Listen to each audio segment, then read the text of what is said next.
Қайырлы күн баршаңызға, сіздермен бірге доктор Ибрагимова. Дененің ісінуі, терінің құрғауы, әжімдердің ерте пайда болуы, тері жағдайын қалай жақсартуға болады, гормональды фон организмге қалай әсер ететіндігі туралы айтамын.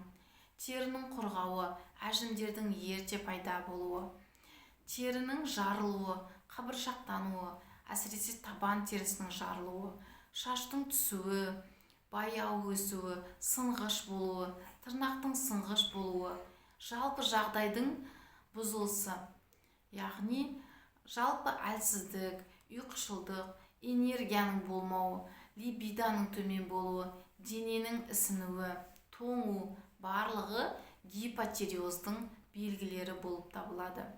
Гипотиреоз дегеніміз қалқанша без функциясының төмендеуі. Соның әсерінен қалқанша без гормондары жеткілікті түрде өндірілмейді. Ал бұл организмдегі бүкіл зат алмасу процесінің баяулауына алып келеді. Себебі зат алмасудың патшайымы қалқанша без болып табылады.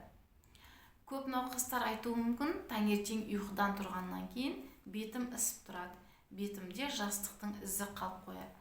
Әрине бұл гипотиреоздың белгісі. Көбіміз жоғарыдағы айтылған белгілерді қартаю, бала шаға, жұмыспен байланыстырамыз. 45-50 жаста да әдемі тері, әдемі келбет, энергияға толып жүруге де болады.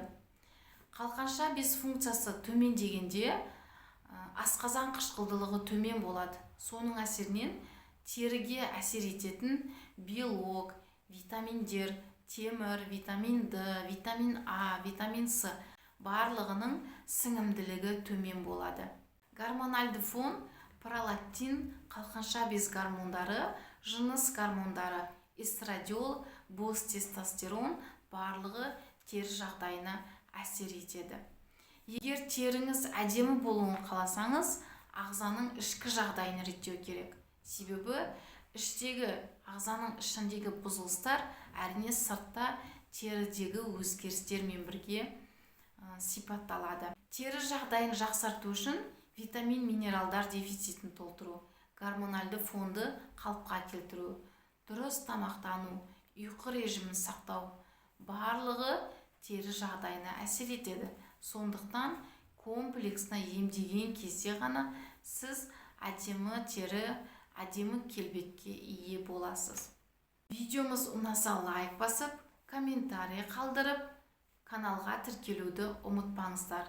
Менің инстаграм аккаунтыма жазылуды ұмытпаңыздар. Егер ақылы консультацияға жазылам десеңіздер, онда төмендегі ссылкамен өтіп жазылуға болады.